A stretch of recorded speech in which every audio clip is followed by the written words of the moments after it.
they really had to fight.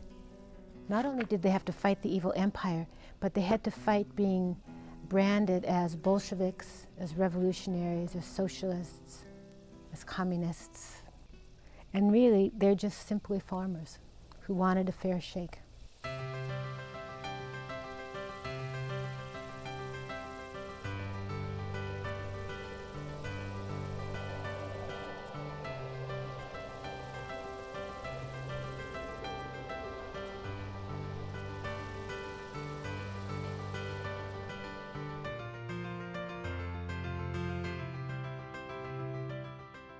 Production funding is provided by a grant from USDA Rural Development and by the members of Prairie Public.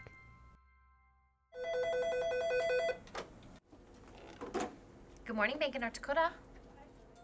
The state of North Dakota is in the banking business. That's what the Bank of North Dakota does, and it's one of the biggest banks in the country, assets of $2 billion, and some say the biggest bank between Minneapolis and Seattle. And it's something that has served the needs of North Dakota quite well. And actually, most North Dakotans are very, very proud of it. Our state is growing. We're getting, I think, exciting new businesses and new business opportunities. We want to grow our state's economy. We want to diversify our state's economy, and the bank's part of that and grows with it. Here you are. Thank you very much. Thank you.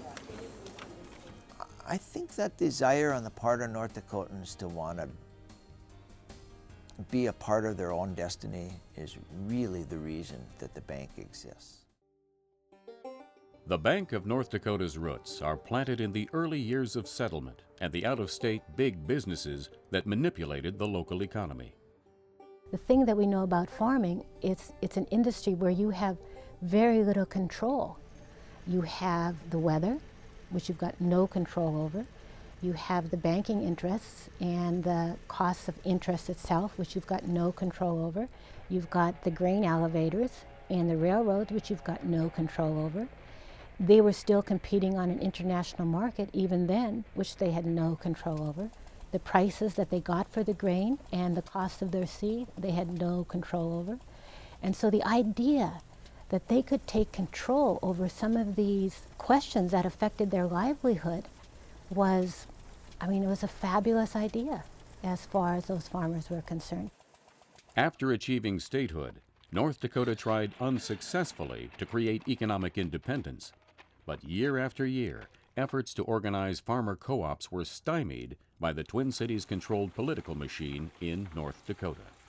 The co-op movement was the first effort to try to deal with this corporate economy. When it comes to dealing with these large corporations, an individual business person or an individual farmer did not have much bargaining power. And the co-op movement is one attempt to try to deal with this by organizing many into one company. One company then would negotiate the price inputs and also negotiate the price of their outputs. World economy was changing because of the creation of these corporations, and that North Dakota's economy too was going to change. Both populism and progressivism failed in North Dakota. Both of those political movements tried to organize the farmers to take control of the means of production, if you will. Both their financial needs as well as their grain milling and transportation needs, and they both failed. Even as late as World War I, out-of-state grain brokers controlled the price for North Dakota wheat. Out-of-state railroads controlled the cost for North Dakota shipping. And out-of-state bankers controlled the interest rates on North Dakota farm loans and mortgages. By 1915, North Dakota was ready for revolt. Sometimes politics are led by charismatic leaders, and you had in A.C. Townley a charismatic leader, someone who knew how to organize, someone who had been a Socialist Party organizer but had been fired by the Socialist Party in North Dakota, who decided that, this is still a good idea. Townley's plan was simple.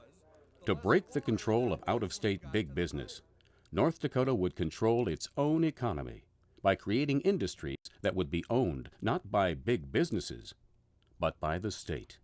The League's program, I would call it state capitalism, actually. It was the idea of the state intervening to actually help not just save, but help evolve the existing type of capitalism into something that was more competitive with the outside economy, which would be corporate capitalism. Townley's nonpartisan league swept across North Dakota like prairie fire. They really liked the ideas that Townley presented to them about taking control of their own economic, not their future, their economic present, you know, having some control over their lives. At hundreds of speeches and meetings, Townley and other league organizers recruited a nearly fanatical following. That is the way it is with the money that comes from the East. There are lots of fellas passing it along, and like the water, they slop about half of it out on the way down. You fellas have been up against that for many years. You've seen the fellas passing the money down the line in the pail. They do it here in this town and in other towns in North Dakota. And in It wasn't about politics, interestingly enough. It was about the policy, you know, supporting a policy that would help them really put a stake in the ground and become successful farmers. In its first 6 months, the league recruited 26,000 members. So you had an organizer who knew how to speak the language of farmers. You had banks that were playing into the hands of the argument. You had farmers whose crops had failed for the last couple of years, so they didn't have anything on hand. Everything aligned at one time in one place, which made it possible. In 1916, after only a year of organizing, the league swept into power. In 1918, it engineered a political landslide. In 1919, the Nonpartisan League took control of the House of Representatives, of the Senate, the state Supreme Court, and the governor's office. Now the league had the power to implement its industrial program. There were 3 bills that the legislature in 1919 passed. The one created an industrial commission, which included the governor, the attorney general, and the secretary of agriculture and labor at that time, which is what he was known, to run the bank. And that was the industrial commission. Those 3 elected officers were going to run the industries. At that time, all 3 of those officers, of course, were nonpartisan leaguers. So the first bill created an industrial commission. The second bill created the industries itself, created the Bank of North Dakota, and allocated funds, startup funds we would call it today, to the bank.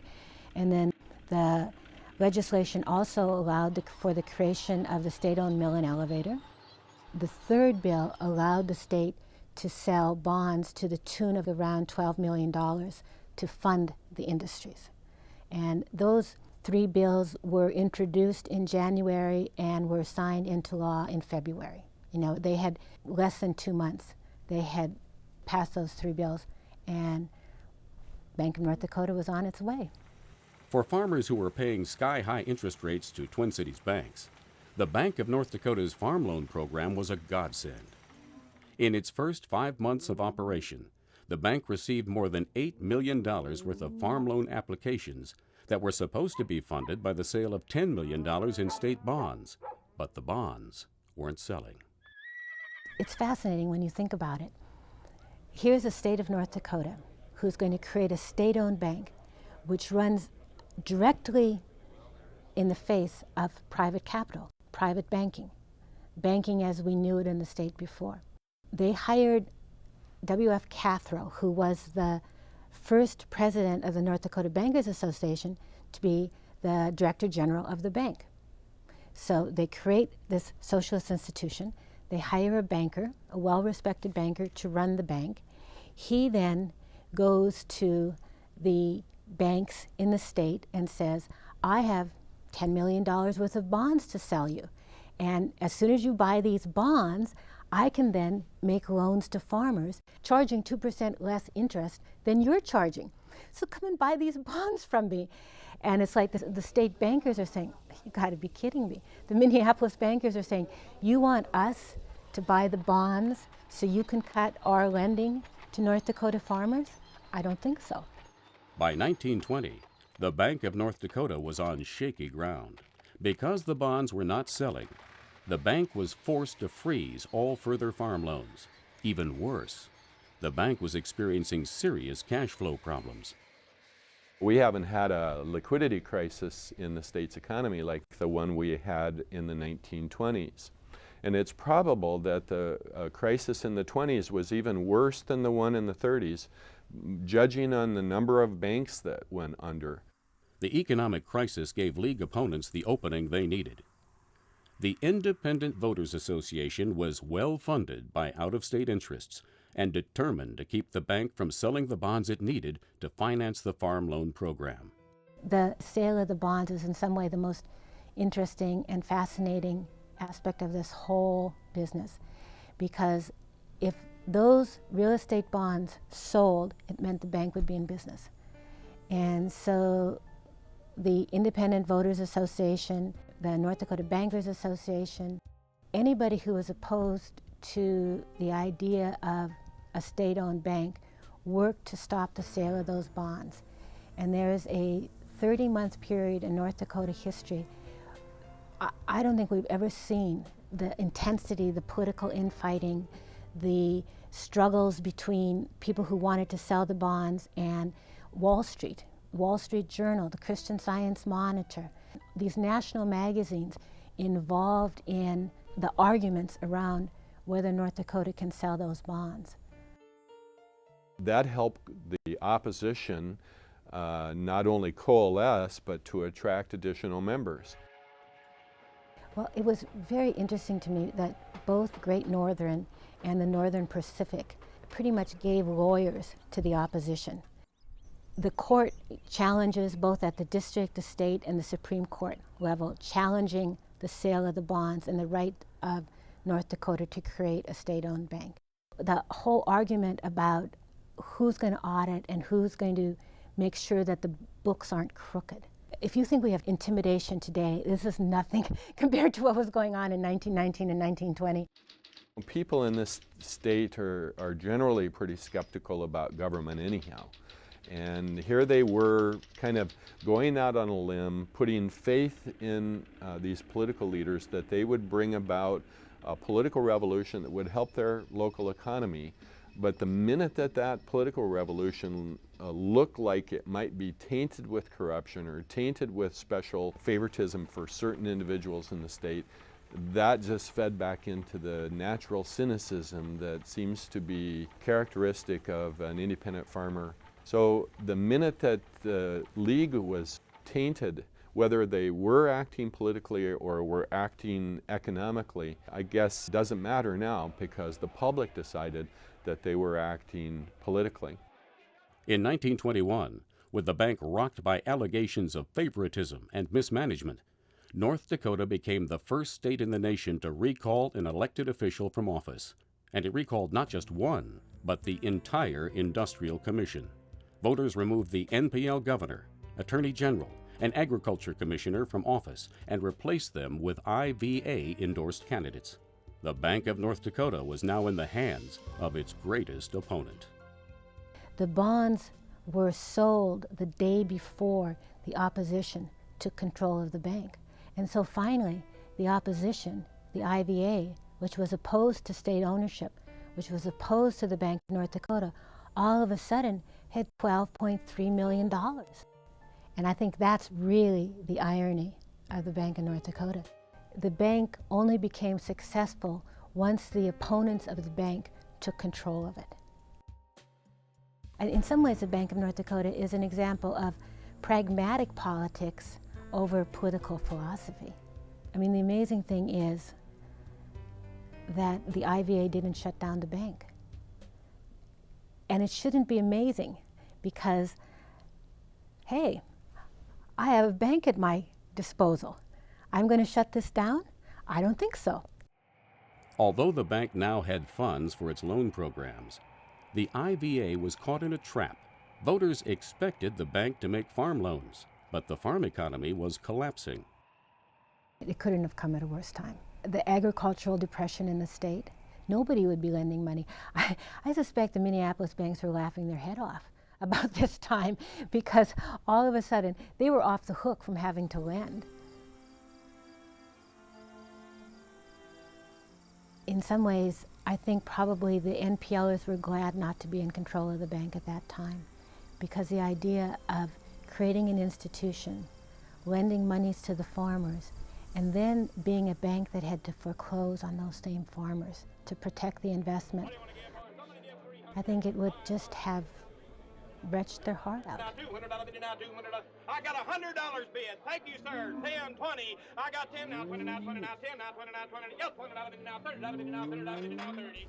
During the Depression, what the per capita income of North Dakota was $142. Per capita income, $142. That's 40% of the national average. There's great poverty in the state.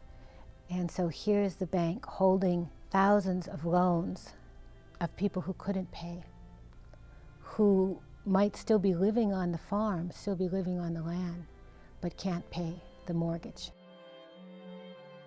Dear Sir, I am enclosing for your inspection just my predicament at present. Is there anything you can do to prevent this foreclosure of our home? We are at our wits' end to know what to do.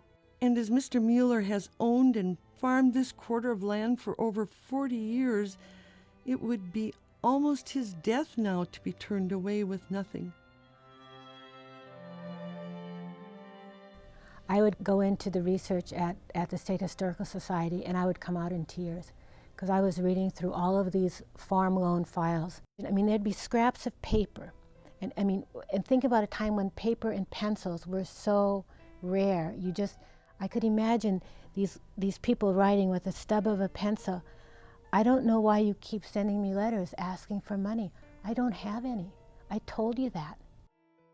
As the Depression worsened, the IVA-controlled bank found itself in the position of having to foreclose on farm after farm. At one point, it owned something like 6,000 farms, but it had to own them to protect the mortgages. To protect the real estate bonds, it had to own the farms. In 1932, NPL maverick William Langer was elected governor on the strength of his campaign promises to protect farmer interests. This is where Langer came in with his foreclosure moratorium, illegal or not, didn't matter, where he just said, okay, enough. We are not going to foreclose as long as the farmers are living on their land. We're not going to foreclose. He then was seen as the common sense individual that was going to rein government back in, would take the institutions that had been created, would make them operate in a much more responsible manner. I think that Langer was not necessarily acting in a league way. He was acting in an FDR way, if you'd like. The magnitude of the crisis is such that this calls for measures that we would not normally use. And it, at the same time, gave people some time here in the state to get their financial house in order. Because after 1936, if they could make it through that drought year, farm prices then came up pretty nicely as we went into World War II. And then World War II is extremely prosperous. The 2-decade-long financial crisis was finally over, but by then, the bank's rural credit programs had long since shut down. The original bank didn't have a chance to really get involved in those programs because the events of the 20s resulted in a wet blanket being thrown over the Bank of North Dakota. And that wet blanket, I suspect, was there probably until the 1960s, before they started to gradually pull that blanket off and, in a sense, allow the bank to be reborn again. Its primary function has always been a depository institution for political entities, counties, the state, state-owned institutions. That is still the main source of its deposit base. So that role has not changed over the history of the bank, but over on the lending side, that is especially what has changed. 50 million. First one on the first page is to continue to be the primary facilitator for loan participations with North Dakota banks. Since the 1960s, the student loan program and then the commercial lending programs and the agricultural lending programs and even the entrepreneur and new business, that's more of a venture capital function.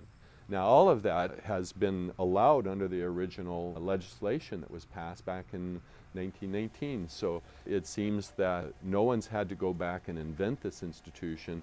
All of its powers were created then after a period of penance, of course, for the sins of the 1920s. And it probably has paid for those sins, I would say. It's now rediscovering its original potential. The Bank of North Dakota has grown and changed many times, but it has not strayed from the original plan laid down by the Nonpartisan League. You know, they behave like a bank, but with an economic development mission, you know, which is kind of the neat thing about the Bank of North Dakota. That's still part of that whole NPL rut that was put down in 1919. And I think way back then, I think it was really the intent of legislators who created the Bank of North Dakota to create a bank that would help agriculture and commerce and industry and help the development of those sectors of our economy. There may have been a time when the bank drifted from that, but I think it's there today. My view of what the bank should be doing, I came to the bank with in 1993. I would encapsulate it in saying the Development Bank of North Dakota.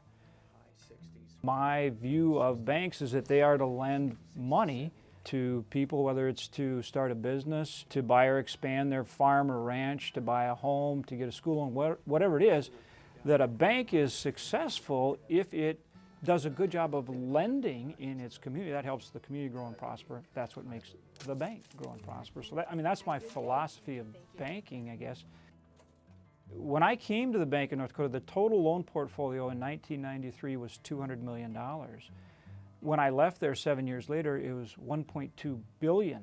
That's $1 billion over that time frame that we invested in North Dakota farms and businesses and homes and students and all those kind of things.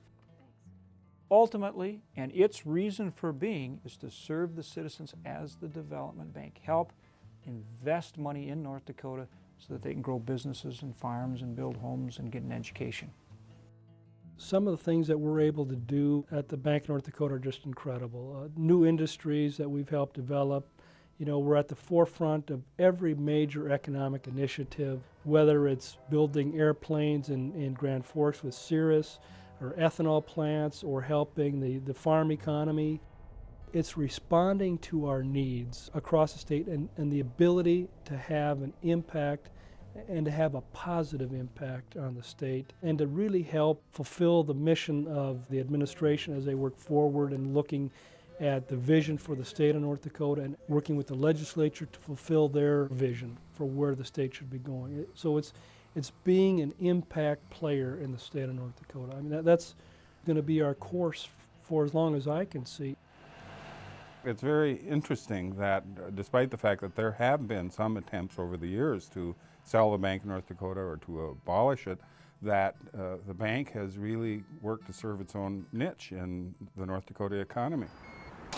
You know, I always tell our staff that when you are an organization of one, it's pretty easy to become extinct. Our mission has been consistent, that we are here to encourage and promote agriculture, commerce, and industry. So, you know, I don't think we can ever get too far away from that. What we can do is be more diligent in how we deliver those services and to make sure that we are always market-driven and that we're able to react to it. An important part of economic development is as our people come forward with creative ideas and try to do things, in almost every case, financing is part of the equation. That creates more jobs and more opportunities. That's what the Bank of North Dakota does, and it needs to continue to be an important part of our growth and development. Well, I think that's... The fact that it has matured into the kind of bank that it is really shows why it does serve a purpose, even though it is, some argue, a socialist institution. Now that might seem unusual, and it is, but it really does underline how hard the bank works to be a part of the state of North Dakota, of the economic development that we see for the state of North Dakota, and it is a part of the infrastructure, is a part of the history and tradition of North Dakota, and is really a full partner in the state of North Dakota. It's an amazing part of history. It really is an amazing part of history. I think the industrial program and the effort by the Nonpartisan League really was wake-up call, both for the state saying they could have some control over their economic destiny, as well as wake-up call for the interests, if you will, the grain and railroad and banking interests that they couldn't take for granted, the people of North Dakota or the industry of North Dakota. I mean, we've got a lot to be proud of in this state, and we should be. And the bank is just one of those institutions that we can be proud of, both for creating it as well as managing it as well as we have. You know, it's pretty phenomenal. I think the people of North Dakota still believe a lot in themselves. And the Bank of North Dakota is kind of a manifestation of that. It is, by golly, you know, we think we ought to control our own destiny, and one of the ways we can do that is to own our own bank. We're kind of an independent lot in this state. I think there's still quite a bit of that old nonpartisan spirit in North Dakota. You know, I think in the end, that's why the bank is still here.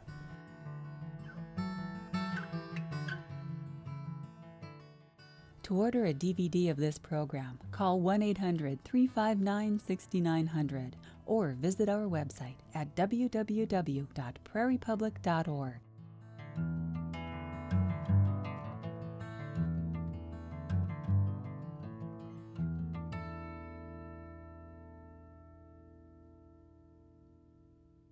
Production funding is provided by a grant from USDA Rural Development and by the members of Prairie Public.